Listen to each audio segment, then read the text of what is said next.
Hello students, welcome to my channel learning with Manu. मैं मनु यादव और हम पढ़ रहे थे क्लास 6 की साइंस। क्लास 6 की साइंस में हमने चैप्टर नंबर 1 लास्ट वीडियो में कंप्लीट पढ़ लिया था। आज हम स्टार्ट कर रहे हैं चैप्टर नंबर 2, ये जो कि है भोजन के घटक। तो देखिए, हम पूरा दिन जो भी काम करते हैं, चलना, दौड़ना, सोना, खाना खाना, खाना बनाना, कपड़े धोना, यानी हम जो भी काम कर रहे हैं वो काम करने के लिए हमारी बॉडी को चाहिए एनर्जी या ऊर्जा। अब ये जो ऊर्जा है वो हमारी बॉडी को मिल रही है हमारे खाने से। दिन भर हम जो भी खाना खा रहे हैं उससे हमारी बॉडी को मिल रही है ऊर्जा और हम कोई भी काम कर पा रहे हैं। अब लास्ट चैप्टर में हमने पढ़ा था कि जो ये भोजन है इसके स्रोत मुख्यतः हमने देखे थे दो, पादप और जंतु। और साथ ही हमने देखा था कि जो भी हमारा भोजन है या खाना है वो कुछ ना कुछ कच्ची सामग्रियों से मिलकर बना था। उन कच्ची सामग्रियों को हमने नाम दिया था संगठक। ठीक है, अब ये संगठक के एग्जाम्पल हमने देखे थे गेहूं, चावल, आलू, दूध, दही, मांस आदि। ये सब हमने देखा था कि ये हमारा भोजन है और इस भोजन को बनाने के लिए हमें इन संगठनों की जरूरत पड़ती है। अब ये जितने भी संगठक हैं इनमें हमारे शरीर के लिए कुछ ना कुछ आवश्यक घटक होते हैं। यानी कि जैसे गेहूं है, चावल है, आलू, इन सभी में हमारी बॉडी के लिए कुछ ना कुछ आवश्यक घटक होते हैं। इन घटकों को हम कहते हैं पोषक या न्यूट्रिशन।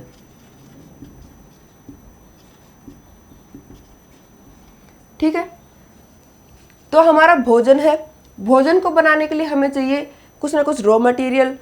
इस कच्ची सामग्री या संगठक में हमारी बॉडी के लिए कुछ ना कुछ घटक होते हैं। उन घटकों को हम कहते हैं पोषक या न्यूट्रिशन।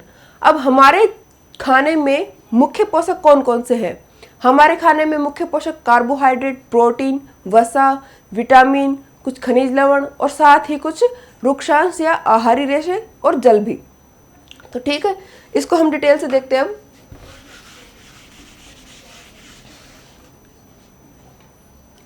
तो हमारे भोजन के मुख्य पोषक हो जाएंगे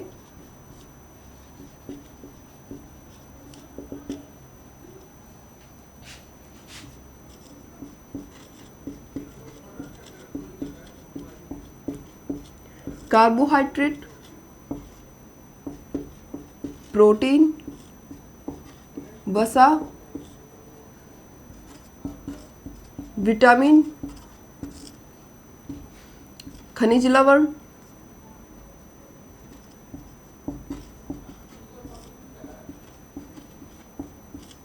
साथ ही कुछ रुक्षांश को हम आहारी रेशे भी बोलते हैं,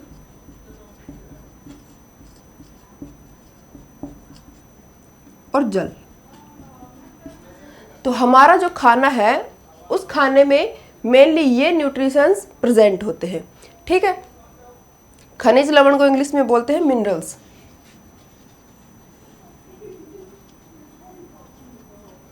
और आहारी रेशों को रफेज।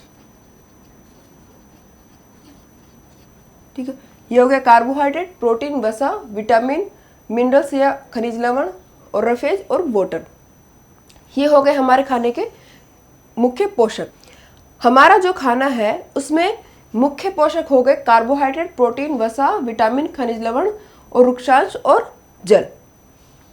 अब ये जितने भी न्यूट्रिशंस हैं इनमें से मेजर जो मतलब ज़्यादा मात्रा में हमारे खाने में रहते हैं कार्बोहाइड्रेट, प्रोटीन और वसा, और ये सब रहते हैं अल्प मात्रा में।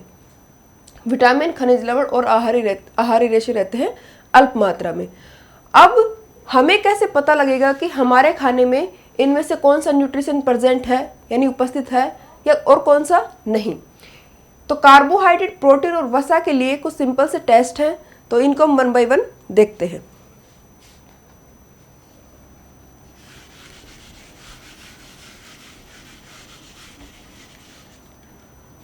तो फर्स्ट देखते हैं कार्बोहाइड्रेट के लिए परीक्षण।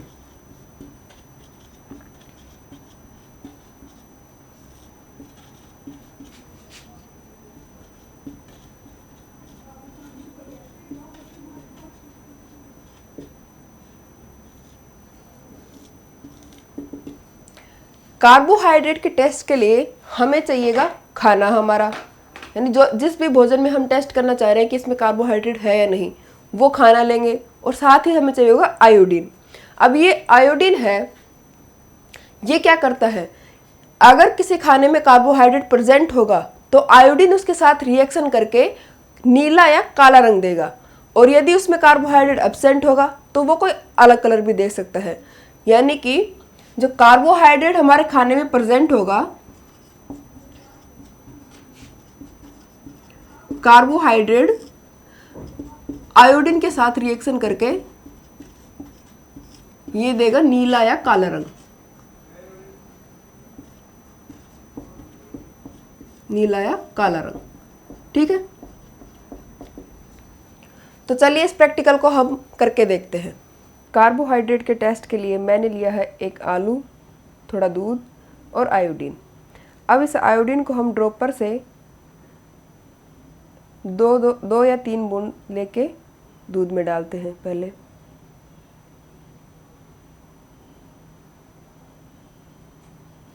अब 3 बूंद ही आलू पे डालते हैं।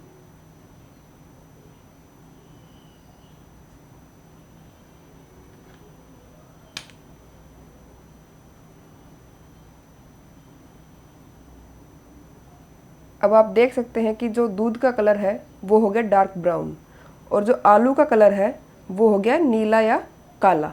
ये जो नीला या काला रंग है ये आलू में स्टार्च की प्रेजेंस को दर्शा रहा है, यानी कि इसमें स्टार्च उपस्थित है। तो हमने देखा कि जो प्रैक्टिकल हमने किया, यानी कि जो हमने आलू और दूध लिया था उसमें हमने आयोडीन डाला तो आलू के ऊपर गहरा काला, मतलब गहरा नीला या काला रंग था, और जो दूध था वो भूरे रंग में परिवर्तित हो गया था। तो ये क्या दर्शा रहा है कि जो आलू है उसमें तो कार्ब उपस्थित है, आलू में कार्बोहाइड्रेट उपस्थित है। ठीक है, अभी जो कार्बोहाइड्रेट है ये हमारे शरीर में या तो स्टार्च या मंड के रूप में स्टोर रहता है या फिर शुगर के रूप में स्टोर रहता है। तो कार्बोहाइड्रेट हमारे शरीर में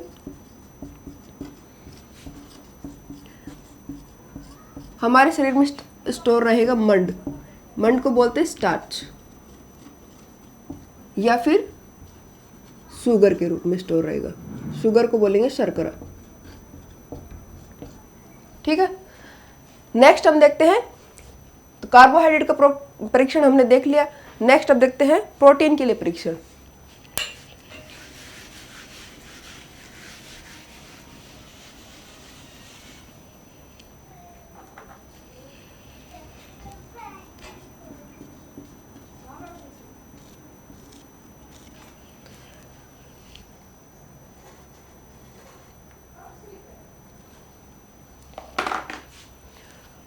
अब प्रोटीन का टेस्ट करने के लिए हम लेते हैं कोई भी खाना, हमारा खाद्य पदार्थ,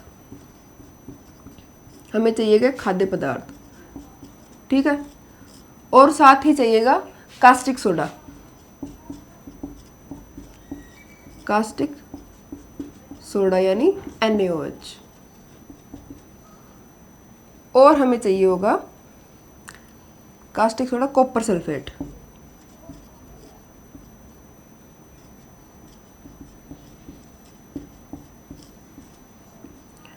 CuSO4।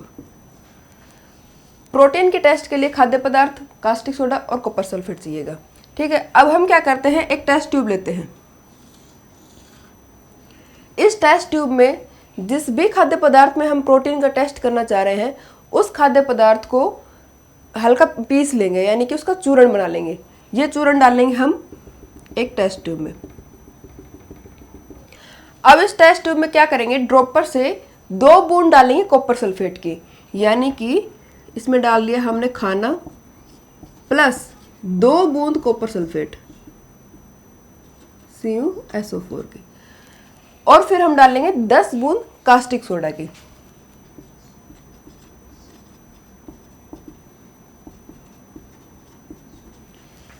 ये सब हम टेस्ट ट्यूब में डालेंगे तो हम देखेंगे कि टेस्ट ट्यूब में जो हमारा खाना था उस खाने का कलर हो जाएगा बैंगनी या पर्पल, तो ये हो जाएगा बैंगनी। या पर्पल। अगर हमारे खाने का कलर बैंगनी या पर्पल हो रहा है मतलब उस खाद्य पदार्थ में प्रोटीन प्रेजेंट है, ठीक है। और अगर और कोई कलर आ रहा है तो उसमें मतलब उसमें प्रोटीन एब्सेंट है। तो ये हो गया हमारा प्रोटीन के लिए टेस्ट। लास्ट है हमारा वसा के लिए परीक्षण।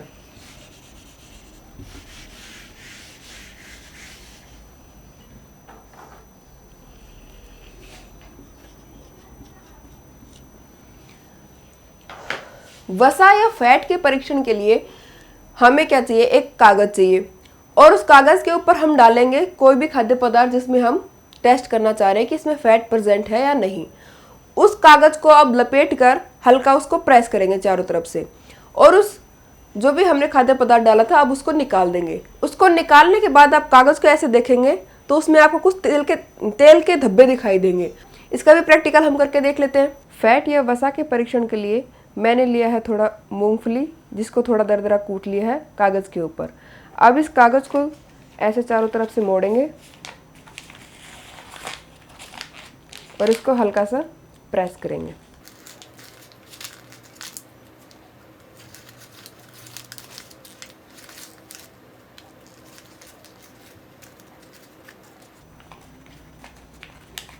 अब इस मूंगफली को वापस निकाल देंगे। इस कागज पर आपको तेल के धब्बे दिखाई दे रहे होंगे। ये तेल के धब्बे मूंगफली में वसा की उपस्थिति को दर्शा रहे हैं।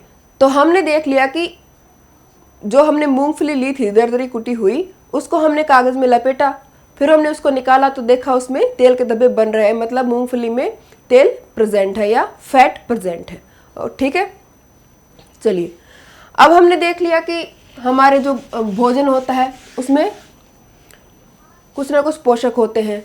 अब हमने कार्बोहाइड्रेट, प्रोटीन और वसा के टेस्ट भी करके देख लिए कि इस खाद्य पदार्थ में कार्ब, प्रोटीन, वसा कौन सा इनमें से न्यूट्रिशन प्रेजेंट है।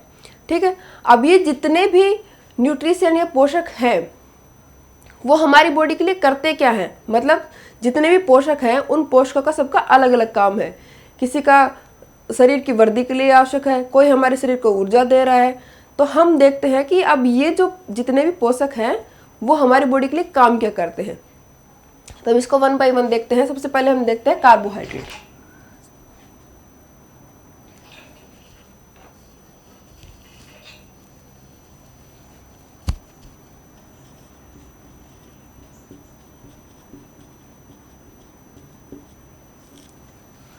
कार्बोहाइड्रेट, प्रोटीन और वसा। ठीक है, कार्बोहाइड्रेट का मुख्य कार्य है हमारे शरीर को एनर्जी देना, यानी कि हम जितना भी काम कर पा रहे हैं वो एनर्जी हमें, उसका जो मेन सोर्स है वो है कार्बोहाइड्रेट। मतलब जो हमें एनर्जी मिल रही है उसका मेन सोर्स हो जाएगा कार्बोहाइड्रेट। तो कार्बोहाइड्रेट का कार्य क्या हो गया, शरीर को ऊर्जा प्रदान करना।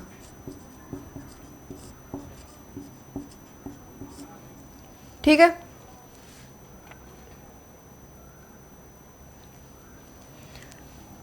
अब हम उन खाद्य पदार्थों का एग्जाम्पल देख लेते हैं जिनमें कार्बोहाइड्रेट प्रेजेंट होता है। तो इसके एग्जाम्पल हो जाएंगे चावल, गेहूं, बाजरा, गन्ना, आम, खरबूज आदि। तो कार्बोहाइड्रेट का कार्य होगा शरीर को ऊर्जा देना और ये हो गए इसके एग्जाम्पल, यानी इनमें कार्बोहाइड्रेट प्रेजेंट होगा। अब नेक्स्ट है प्रोटीन। प्रोटीन की आवश्यकता शरीर की वृद्धि और शरीर को स्वस्थ रखने के लिए पड़ती है, यानी कि हमारे भोजन में जो प्रोटीन है उसकी आवश्यकता हमें क्या क्यों पड़ती है, उससे शरीर की वृद्धि होती है और हमारा शरीर स्वस्थ रहता है। ठीक है, तो प्रोटीन का कार्य हो जाएगा शरीर की वृद्धि व स्वस्थ रखने के लिए। इसीलिए जो प्रोटीन युक्त जो खाना होता है उसको शरीर वर्धक भोजन भी कहते हैं। तो प्रोटीन युक्त खाने को क्या कहते हैं, शरीर वर्धक यानी शरीर का वृद्धि करने वाला, शरीर वर्धक भोजन कहते हैं। ठीक है, इसके एग्जाम्पल हो जाएंगे सभी दालें, सोयाबीन, राजमा, अंडा, दूध इत्यादि। ठीक है, तो प्रोटीन का कार्य हो गया शरीर की वृद्धि व शरीर को स्वस्थ बनाए रखने के लिए। नेक्स्ट है अपना वसा। तो वसा का मुख्य कार्य भी है शरीर को ऊर्जा प्रदान करना, यानी वसा भी शरीर को ऊर्जा प्रदान करती है। ठीक है, इसके एग्जाम्पल हो जाएंगे तेल, घी, मूंगफली, बादाम इत्यादि। ठीक है, अब हम देख रहे हैं कि जो ये वसा और कार्बोहाइड्रेट है, इन दोनों से हमारे शरीर को ऊर्जा प्राप्त हो रही है। अब मान लो हमने समान मात्रा में एक बाउल में लिया कार्बोहाइड्रेट और उसी समान मात्रा में लिया हमने वसा, तो जो वसा है उससे हमारे शरीर को ज़्यादा एनर्जी प्राप्त होगी कार्बोहाइड्रेट की बजाय, यानी कि ऊर्जा की मात्रा वसा युक्त भोजन में ज़्यादा होगी। तो अब क्या हम एक कटोरी चावल के बजाय एक कटोरी घी पी लें? नहीं, ये सेहत के लिए बहुत हानिकारक होता है, यानी कि मोटापे जैसी बीमारियों को भी जन्म दे सकता है। इसलिए वसा को हम अल्प मात्रा में लेते हैं और कार्ब को हम ज़्यादा मात्रा में लेते हैं। ठीक है, और वसा के एग्जाम्पल में एक अंडा भी आ जाएगा। ये जो अंडा है, जब इसको उबालते हैं तो इसके बाहर एक वाइट लेयर बनती है और अंदर एक येलो येलो सी बॉल जैसी बन जाती है संरचना। तो ठीक है, तो जो व्हाइट वाली स्ट्रक्चर है उसमें तो होती है प्रोटीन ज़्यादा, और अंदर जो येलो वाला जो बॉल जैसी संरचना बनती है उसमें होती है वसा या फैट ज़्यादा। ठीक है, तो ये हो गए कार्बोहाइड्रेट, प्रोटीन और वसा। नेक्स्ट है विटामिन। विटामिन के कार्य।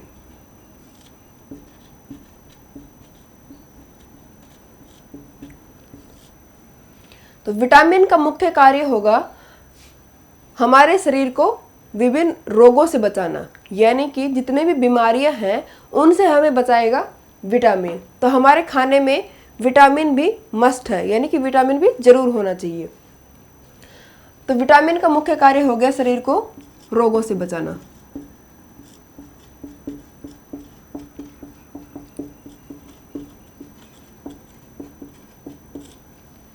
ठीक है, और विटामिन का एक और काम है, ये जो विटामिन है ये हमारी हड्डियां हैं यानी अस्थियां हैं, दांत, मसूड़ों और आँखों को ये स्वस्थ बनाए रखते हैं। तो विटामिन का दूसरा कार्य क्या हो गया, हमारी आँख, अस्थियां, दांत और मसूड़ों को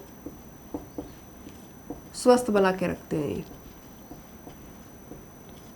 ठीक है, तो विटामिन के मेन काम हो गए दो, शरीर को एक तो रोगों से बचाएगा और हमारे दांत, अस्थियां, मसूड़ों और आंखों को स्वस्थ बनाए रखेगा। अभी विटामिन है ये भी कई प्रकार के होते हैं, विटामिन है ये भी कई प्रकार के, जैसे vitamin A, B, C, D, E और के। अब इनमें जो विटामिन बी है, विटामिन जो बी है ये भी कई, इसमें भी कई टाइप के होते हैं विटामिन, जैसे B1, 2, 3। तो इस जो विटामिन बी है इसको कहेंगे विटामिन बी कॉम्प्लेक्स। तो विटामिन का समूह है एक तरह से ये, तो इसको हम कह देंगे विटामिन बी कॉम्प्लेक्स। अब ये जो विटामिन ए है, विटामिन ए ये हमारे शरीर में क्या कार्य करता है, तो विटामिन ए हमारी आंखों को और त्वचा को सही स्वस्थ बना के रखता है। तो विटामिन ए का क्या कार्य हो गया, आंखों को स्वस्थ बना के रखना और त्वचा को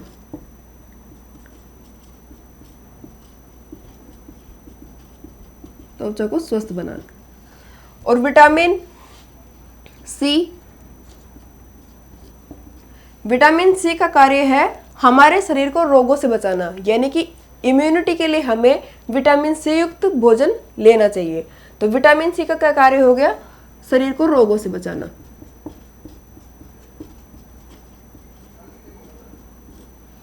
और विटामिन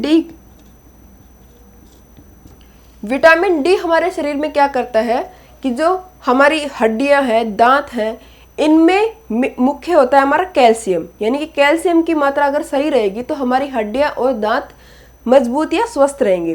तो जो कैल्शियम है उसका उपयोग करके जो विटामिन डी है वो कैल्शियम का उपयोग करके हमारे दांत और हड्डियों को मजबूत या स्वस्थ बना के रखता है।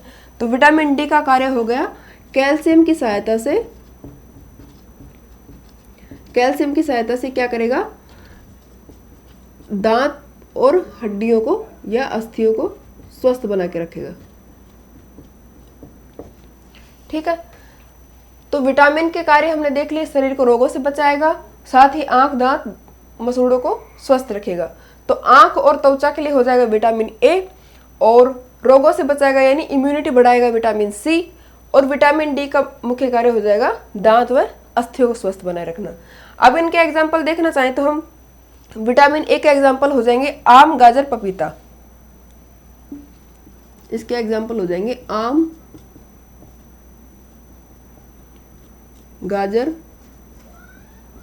पपीता। ठीक है। विटामिन सी के एग्जाम्पल नींबू, संतरा, मिर्च इत्यादि। ठीक है। विटामिन डी के लिए दूध भी अच्छा सोर्स है, और मक्खन, मछली, अंडे,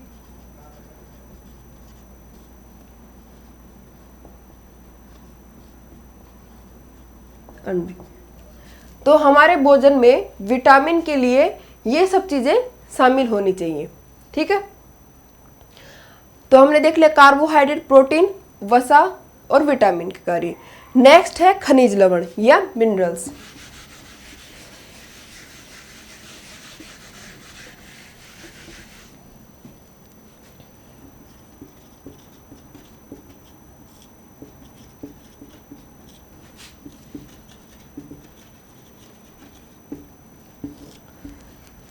ये जो खनिज लवण होते हैं ये होते हैं हमारे भोजन में बहुत ही अल्प मात्रा में, यानी बहुत ही थोड़ी मात्रा में ये हमारे भोजन में होते हैं। बट हमारे शरीर के सही विकास के लिए ये हमारे भोजन में अवश्य होने चाहिए। मतलब ये होंगे तो थोड़ी मात्रा में, बट हमारे खाने में होने चाहिए अच्छे विकास के लिए। अब खनिज लवण के एग्जाम्पल जैसे आयोडीन,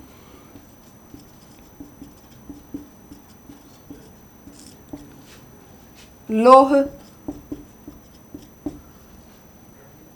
और कैल्शियम,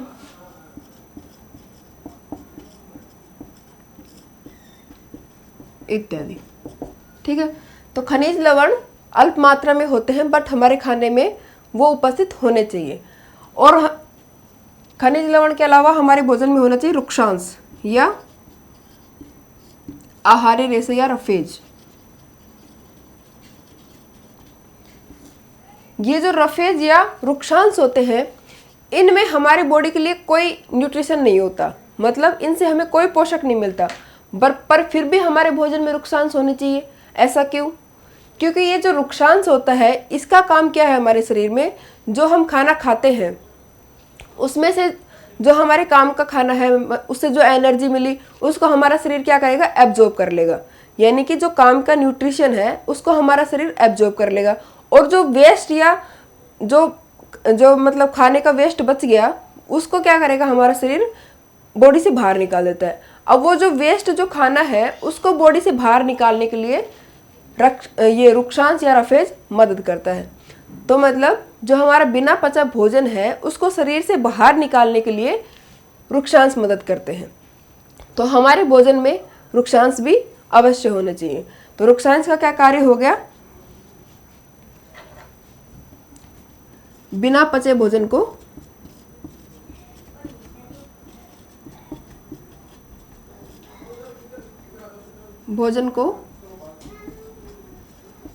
शरीर से बाहर निकालना।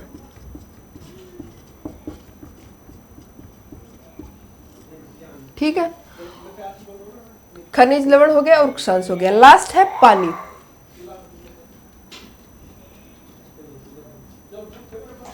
पानी का मुख्य कार्य हमारे शरीर में क्या है, यानी कि जितना भी हम पानी पीते हैं तो पानी का मुख्य कार्य है कि जो हमारे भोजन में जो न्यूट्रिशन थे उनको एब्जॉर्ब करता है हमारा शरीर।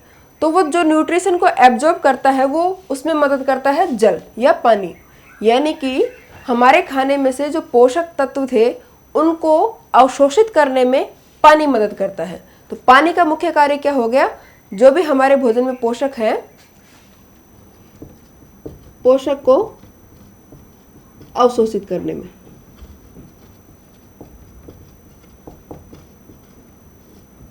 ठीक है, अब पानी हम हमारे बॉडी में जितने भी पानी की जरूरत होती है उसकी पूर्ति कैसे होती है, तो हम एक तो सीधा पानी पी लेते हैं, और जितने भी चीजें हम जो लिक्विड फॉर्म में लेते हैं यानी द्रव में लेते हैं, जैसे छाछ, दूध और कुछ फ्रूट्स होते हैं उनमें भी कुछ जल होता है, या फिर हम खाना बनाते हैं तो उसमें पानी का प्रयोग करते हैं। तो इस प्रकार से हमारे शरीर के पानी की पूर्ति होती है। ठीक है, तो रुक्षांश के एग्जाम्पल नहीं देखे हमने। रुक्षांश के एग्जाम्पल हो जाएंगे साबुत खाद्यान्न और ताजा फल और सब्जियां, ताजा सब्जियां। ठीक है, तो हमने पढ़ लिया कि पूरा जो हमारे बॉडी के लिए जो पोषक तत्व होते हैं उन सभी का हमने मेन काम देख लिए। ठीक, अब इसका हम एक वापस रिवीजन कर लेते हैं चार्ट बना के।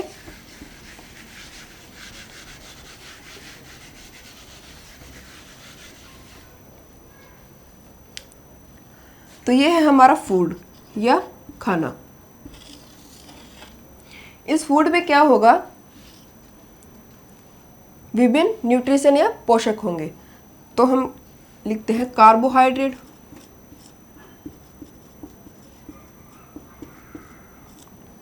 सेकंड प्रोटीन, एक हो गया वसा,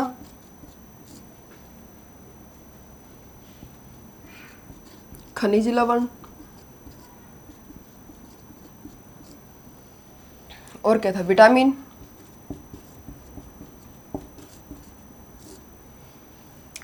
रुक्षांश और जल।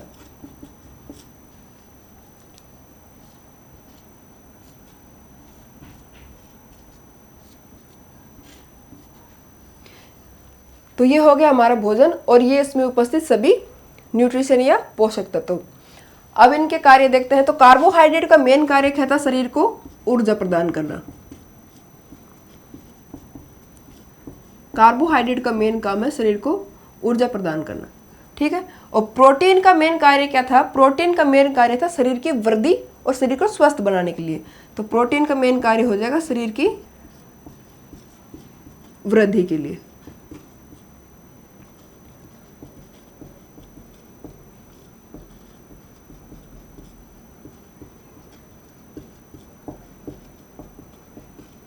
वृद्धि व स्वस्थ बनाए रखने के लिए।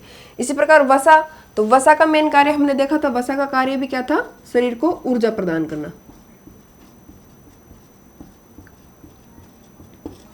ठीक, नेक्स्ट है खनिज लवण।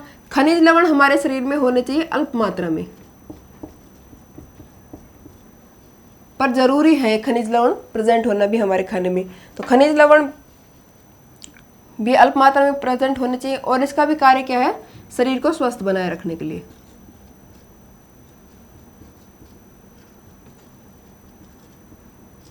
ठीक है, नेक्स्ट है विटामिन। विटामिन का मेन कार्य था रोगों से हमारे शरीर को बचाना।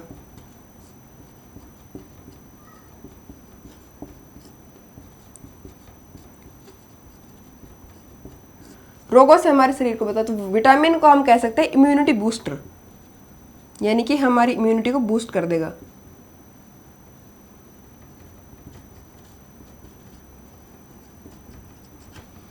ठीक है, नेक्स्ट है रुक्षांश या रफेज। ये जो रुक्षांश है ये क्या काम कर रहे थे, बिना पचे भोजन को शरीर से बाहर निकाल रहे थे।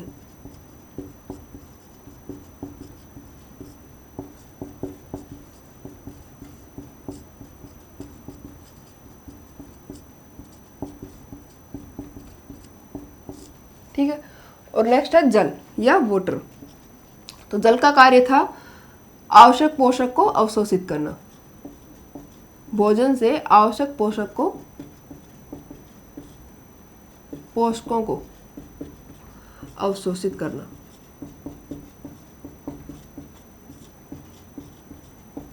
तो ठीक है, ये हो गया हमारा खाना, इसमें उपस्थित सभी न्यूट्रिशंस और इन सभी न्यूट्रिशंस के काम या कार्य।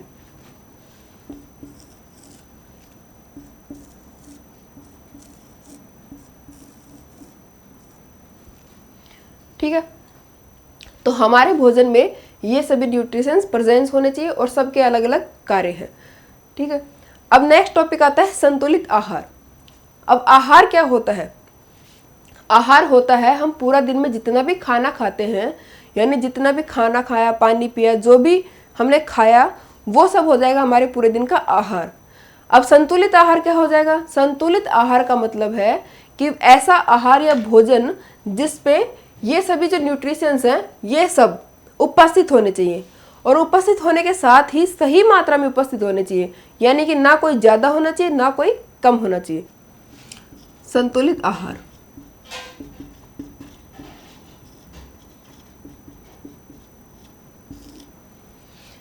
तो संतुलित आहार की डेफिनेशन हो जाएगी कि वह आहार या भोजन जिसमें सभी न्यूट्रिशंस सही अनुपात में प्रेजेंट हो। तो संतुलित आहार की परिभाषा हो जाएगी कि वह भोजन जिसमें सभी पोषक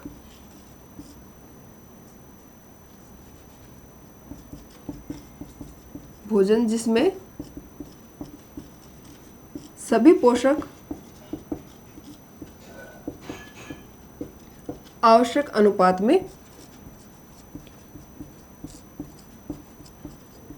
उपस्थित हो। आवश्यक अनुपात का मतलब हो गया कि ना कोई पोषक हमारे खाने में आवश्यकता से अधिक होना चाहिए और ना कोई आवश्यकता से कम होना चाहिए, यानी सभी का सही अनुपात होना चाहिए। अभी जो संतुलित आहार है ये सभी आयु वर्ग के लिए अलग अलग हो सकता है, जैसे बच्चों के लिए अलग, युवा के लिए अलग और बुजुर्गों के लिए अलग हो सकता है। जैसे बच्चों का जो खाना है या बच्चों का जो भोजन है उसमें प्रोटीन की मात्रा ज़्यादा होनी चाहिए, क्योंकि बच्चों का शरीर वृद्धि कर रहा होता है, यानी कि बच्चों का शरीर विकास कर रहा होता है और वृद्धि के लिए हमारे खाने में प्रोटीन ज़्यादा आवश्यक होता है। इसीलिए प्रोटीन को हमने शरीर वर्धक भोजन भी कहा था। तो बच्चों के खाने में प्रोटीन ज़्यादा होना चाहिए। अब संतुलित आहार तो हमने देख लिया। संतुलित आहार होने के साथ ही हमें खाने को अच्छी तरह से पकाना चाहिए, यानी कई विटामिन ऐसे होते हैं जो ज़्यादा गर्मी से नष्ट हो जाते हैं, जैसे विटामिन सी। विटामिन सी जो होता है उसको अगर हम ज़्यादा हीट दे दें, यानी कि ज़्यादा गर्म कर दें, तो ये नष्ट हो जाता है। तो संतुलित आहार के साथ हमें ये भी देखना ज़रूरी होता है कि हम भोजन को सही तरीके से पका रहे हैं। यानी कि कई बार कई लोग करते हैं कि जैसे किसी भोजन को बनाते समय उसमें पानी ज़्यादा डाल दिया, अब उस पानी को वो भोजन बनने के बाद पानी को निकाल देते हैं, निकाल के फेंक देते हैं।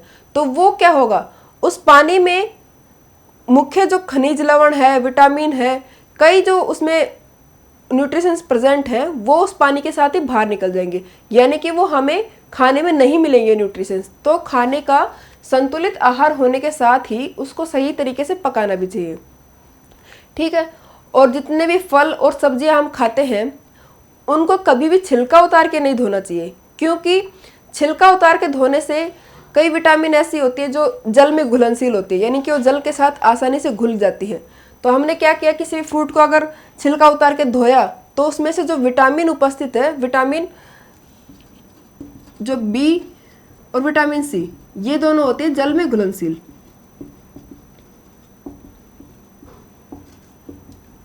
ठीक है, तो हमने अगर किसी फ्रूट या सब्जी को छिलका उतार के धोया तो ये जो विटामिन उसमें बी और सी जो प्रेजेंट है वो पानी के साथ घुल के बाहर निकल जाएंगे, वो हमारी बॉडी तक नहीं पहुंचेंगे। तो हमें क्या ध्यान रखना है कि जब भी हम फ्रूट्स या फल को, सब्जियों को धोएं तो बिना छिलका उतारे उसको धोएं।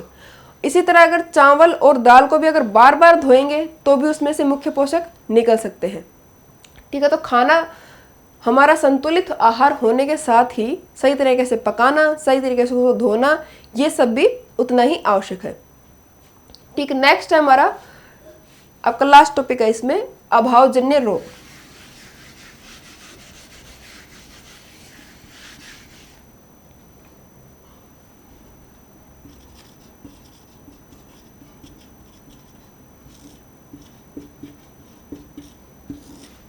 अभी अभावजन्य रोग क्या होते हैं? जैसा कि इसके नाम से पता चल रहा है, अभाव मतलब कमी, कमी, और जन्य मतलब जनित या जन्म लेना, जनित या पैदा होना। ठीक है, अभावजन्य रोग क्या हो जाएंगे कि हम कोई खाना खा रहे हैं और उस खाने में मान लो प्रोटीन नहीं है। अगर वो ऐसा खाना हम लगातार खाए जाएंगे जिसमें प्रोटीन नहीं है तो हमारे शरीर में क्या हो जाएगा, प्रोटीन की कमी हो जाएगी। तो उसको हम क्या कहेंगे, उस रोग को, ये अभावजन्य रोग हो गए, प्रोटीन का अभाव हो गया शरीर में। यानी कि कोई भी पोषक जो हमारे भोजन में होते हैं उनको अगर लंबे समय तक हम हमारे भोजन में शामिल नहीं करें तो वो प्रोटीन या खनिज लवण या जो भी हो गए उसकी वजह से हमारे शरीर में कोई ना कोई रोग पैदा हो जाएंगे और उन्हीं रोगों को हम कहेंगे अभावजन्य रोग। तो कुछ अभावजन्य रोगों की हम एक लिस्ट बना लेते हैं। ये है कुछ विटामिन और खनिज लवण, ये है इनसे होने वाले रोग और ये है इन रोगों के लक्षण। तो फर्स्ट है विटामिन ए। विटामिन ए की कमी अगर किसी व्यक्ति के खाने में लंबे समय तक रहती है तो विटामिन ए की कमी से रोग हो जाता है रतौंधी।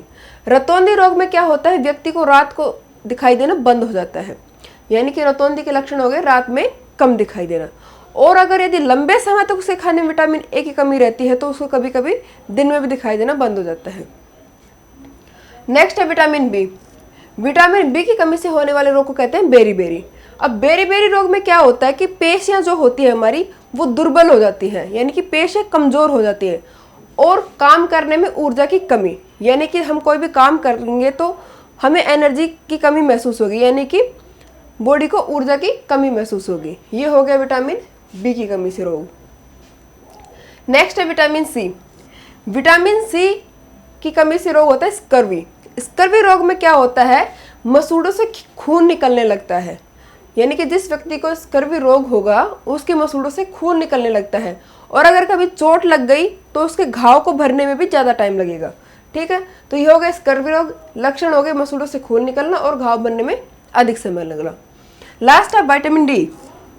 विटामिन डी की कमी से जो रोग होता है उसे कहते हैं रिकेट्स। रिकेट्स रोग में क्या होता है, अस्थियां मुलायम होकर मुड़ जाती हैं। यानी कि हमने विटामिन डी पढ़ा था तब देखा था कि विटामिन डी कैल्शियम की सहायता से हमारी हड्डियों और दांतों को मजबूत करता है। तो अगर विटामिन डी की कमी होगी तो उसका इफेक्ट सीधा सीधा हमारी हड्डियों पे पड़ेगा और इस रोग को कहते हैं रिकेट्स रोग। चलिए नेक्स्ट है कैल्शियम। कैल्शियम और विटामिन डी एक दूसरे से रिलेटेड थे। तो कैल्शियम से क्या हो गया, अस्थियां व दंतशय, यानी कि अस्थियां और दांत कमजोर हो जाएंगे। इसके लक्षण भी सेम, कमजोर अस्थियां व दंतशय। ठीक है, नेक्स्ट है आयोडीन। आयोडीन की कमी से जो रोग होता है उसे कहते हैं घेंगा, घेंगा या गोइटर रोग। इस रोग में क्या होता है, जो गर्दन की हमारी ग्रंथि होती है वो फूल जाती है, यानी कि गर्दन बाहर की तरफ लटक जाती है, वो हो गया घेंगा रोग। और बच्चों के खाने में यदि आयोडीन की कमी रहती है तो बच्चों को मानसिक विकलांगता भी हो सकती है, यानी कि बच्चे मंद बुद्धि से ग्रसित भी हो सकते हैं। तो ये हो गया आयोडीन। और लास्ट है लौह। लौह जो होता है वो हमारे ब्लड का मेन इंग्रेडिएंट होता है। तो अगर हमारे शरीर खाने में लोहे की कमी रहेगी तो शरीर में खून की कमी हो जाएगी एक तरह से, और खून की कमी को कहते हैं अरक्तता। और हमारे शरीर में अगर खून की ही कमी हो गई तो हमें सारा दिन कमजोरी महसूस होती रहेगी। तो इसके लक्षण है कमजोरी महसूस होना। ठीक है, तो ये कंप्लीट हो गए रोग और इनके लक्षण। और इसी के साथ चैप्टर भी होता है आपका खत्म। आई होप आपको ये चैप्टर अच्छे से समझ में आया होगा। एक बार इस चैप्टर का अपन ने क्या क्या पढ़ा है वो पूरा ब्रीफ रिवीजन कर लेते हैं। तो हमने शुरू में देखा कि हमारे जो भोजन है वो कुछ ना कुछ इंग्रेडिएंट या संगठनों से मिलकर बना होता है। उन संगठनों में हमारे शरीर के लिए आवश्यक पोषक या न्यूट्रिशन होते हैं। वो न्यूट्रिशन कार्बोहाइड्रेट, प्रोटीन, वसा, विटामिन, खनिज लवण और कुछ वृक्षांश और जल थे। अब ये जो कार्बोहाइड्रेट है और वसा है, इनका मेन कार्य हमारे शरीर को है ऊर्जा देना। इसी तरह प्रोटीन और खनिज लवण का मेन कार्य हमारे शरीर की वृद्धि और अनुरक्षण करना है। साथ ही वृक्षांश भी हमारे शरीर के लिए आवश्यक होते हैं अल्प मात्रा में। वृक्षांश क्या करते हैं, जो हमने खाना खाया उसका जो बिना पचा भाग है उसको हमारे शरीर से बाहर निकालने में मदद करता है। और विटामिन जो है वो हमारे शरीर को रोगों से बचाता है, यानी कि वो हमें हमारी इम्यूनिटी को बूस्ट करते हैं विटामिन। ठीक है। नेक्स्ट था हमारा जल। जल का कार्य था जो भी हमने खाना खाया उसमें जो भी न्यूट्रिशन है उनको एब्जॉर्ब करने में जल सहायता करता है। ठीक है। फिर हमने देखा संतुलित आहार। संतुलित आहार में क्या था कि जितने भी न्यूट्रिशन है वो हमारे खाने में सही अनुपात में सभी न्यूट्रिशन उपस्थित हो। सही अनुपात का मतलब ना कोई आवश्यकता से अधिक और ना कोई आवश्यकता से कम, वो हो जाएगा संतुलित आहार। और लास्ट था अभावजन्य रोग। अभावजन्य मतलब कमी से पैदा होने वाले रोग। किसी भी न्यूट्रिशन की अगर खाने में लंबे समय तक कमी रहती है तो उस पर्टिकुलर न्यूट्रिशन की कमी से शरीर में कोई ना कोई रोग पैदा हो जाता है, उसे ही हम कहते हैं अभावजन्य रोग। जैसे प्रोटीन की कमी रह गई किसी बच्चे के खाने में तो उसका शरीर का विकास अच्छे से नहीं होगा, शरीर की वृद्धि अच्छे से नहीं होगी। कार्बोहाइड्रेट की कमी है तो ऊर्जा की कमी हो जाएगी। ठीक है। और इस प्रकार से हमने देखा था कि ये जो विटामिन है इनकी कमी से रोग और इनके लक्षण। तो चलिए अब इस चैप्टर के हम क्वेश्चंस कर लेते हैं। तो क्वेश्चन नंबर 1 है, हमारे भोजन के मुख्य पोषक तत्वों के नाम लिखिए। हमारे जो भोजन के मुख्य पोषक तत्व थे उनमें हमने पढ़ा था कार्बोहाइड्रेट, प्रोटीन, वसा, विटामिन, खनिज लवण और कुछ मात्रा में वृक्षांश या रफेज और जल। ये हो गए हमारे खाने के मेन न्यूट्रिशन या पोषक तत्व। ठीक है। नेक्स्ट क्वेश्चन नंबर 2 है, निम्नलिखित के नाम लिखिए। ए है पोषक जो मुख्य रूप से हमारे शरीर को ऊर्जा देते हैं। तो हमारे शरीर को मुख्य रूप से ऊर्जा देने का काम है कार्बोहाइड्रेट का। ठीक है। तो इसका आंसर हो जाएगा कार्बोहाइड्रेट। अब ऊर्जा देने का काम हमारे शरीर को, हमने वसा का भी पढ़ा था कि वसा का भी काम हमारे शरीर को ऊर्जा देना है, पर वसा हम ज़्यादा मात्रा में खा नहीं सकते, तो इसलिए हमारे शरीर को जो ऊर्जा देता है वो मुख्य कार्य हो जाएगा कार्बोहाइड्रेट का। ठीक है। नेक्स्ट है पोषक जो हमारे शरीर की वृद्धि और अनुरक्षण के लिए आवश्यक है। हमारे शरीर की वृद्धि के लिए और अनुरक्षण के लिए किस न्यूट्रिशन की आवश्यकता है? प्रोटीन की। तो इसका आंसर हो जाएगा प्रोटीन। नेक्स्ट है वह विटामिन जो हमारी अच्छी दृष्टि के लिए आवश्यक है। तो हमने जब विटामिन पढ़े थे उसमें देखा था विटामिन ए है वो हमारी आंखों के लिए अच्छा रहता है। तो इसका आंसर हो जाएगा विटामिन ए। नेक्स्ट है वह खनिज जो हमारी अस्थियों के लिए आवश्यक है, यानी कि वह खनिज लवण जो हमारी हड्डियों के लिए आवश्यक है। तो हड्डियों के लिए क्या आवश्यक है? कैल्शियम। तो इसका आंसर हो जाएगा कैल्शियम। ठीक है। क्वेश्चन नंबर 3 है, 2 ऐसे खाद्य पदार्थों का नाम लिखिए जिनमें निम्न पोषक तत्व प्रचुर मात्रा में उपलब्ध होते हैं। तो इसमें फर्स्ट है वसा। वसा किस किस में उपस्थित होगा? तो वसा हो जाएगा तेल और घी में प्रेजेंट। ठीक है। नेक्स्ट है मंड या स्टार्च। तो स्टार्च आलू और चावल, इसका तो हमने प्रैक्टिकल भी करके देखा था आयोडीन के साथ। ठीक है। तो मंड का हो जाएगा आलू और चावल। वही आहारी रेशे, तो आहारी रेशे किस में होंगे? ताज़ा फल और दाल में। ठीक है। और नेक्स्ट है प्रोटीन। तो प्रोटीन के लिए दाल और अंडे। ठीक है। तो ये हो जाएंगे इनके एग्जाम्पल। तो क्वेश्चन नंबर 4 है, इनमें से सही को टिक लगाइए। तो इसमें फर्स्ट है केवल चावल खाने से हम अपने शरीर के पोषण की आवश्यकताओं की पूरा कर सकते हैं, यानी कि सिर्फ चावल खा के ही हम अपने भोजन के हर न्यूट्रिशंस को ले सकते हैं। तो ये बिल्कुल गलत है, क्योंकि केवल चावल खाने से हमें हर इंग्रेडिएंट्स जो न्यूट्रिशन है वो नहीं मिलेंगे। ठीक है। तो ये हो जाएगा रॉन्ग। नेक्स्ट है संतुलित आहार खाकर अभावजन्य रोगों की रोकथाम की जा सकती है। तो ये बिल्कुल सही स्टेटमेंट है कि अगर हम संतुलित भोजन लगातार खाते हैं तो हमें कोई अभावजन्य रोग नहीं होंगे। तो ये सही हो जाएगा। नेक्स्ट है शरीर के लिए संतुलित आहार में नाना प्रकार के खाद्य पदार्थ होना चाहिए। तो संतुलित आहार जब हमने पढ़ा था तो देखा था कि हर जो न्यूट्रिशन है वो सही अनुपात में प्रेजेंट होना चाहिए। तो ये भी हमारा राइट स्टेटमेंट हो जाएगा। तो ये भी सही है। नेक्स्ट है, शरीर को सभी पोषक तत्व उपलब्ध कराने के लिए केवल मांस पर्याप्त है। जो केवल कोई भी शब्द आ जाए किसी खाने के आगे तो वो जो पर्टिकुलर जो खाना है वो हमें सारे न्यूट्रिशन नहीं दे सकता, तो ये कथन भी गलत हो जाएगा। ठीक है। क्वेश्चन नंबर 5 है, रिक्त स्थानों की पूर्ति कीजिए। फर्स्ट है, डैश विटामिन डी के अभाव से होता है। विटामिन डी का जब हमने देखा था तो रोगों में हमने पढ़ा था विटामिन डी के अभाव से कौन सा रोग होता है, रिकेट्स रोग। नेक्स्ट है, डैश की कमी से बेरी-बेरी नामक रोग होता है, तो विटामिन बी की कमी से बेरी-बेरी रोग होता है। नेक्स्ट, विटामिन सी के अभाव से डैश नामक रोग होता है, तो विटामिन सी के अभाव से रोग होगा स्कर्वी रोग।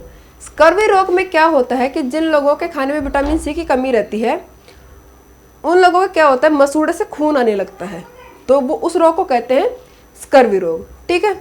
और लास्ट आपका क्वेश्चन है, हमारे भोजन में डैश के अभाव से रतौंधी होता है। रतौंधी मतलब रात में कम दिखाई देना, और वो किससे होता है, विटामिन ए की कमी से। चलिए, आपके क्वेश्चन भी कंप्लीट हो गए हैं।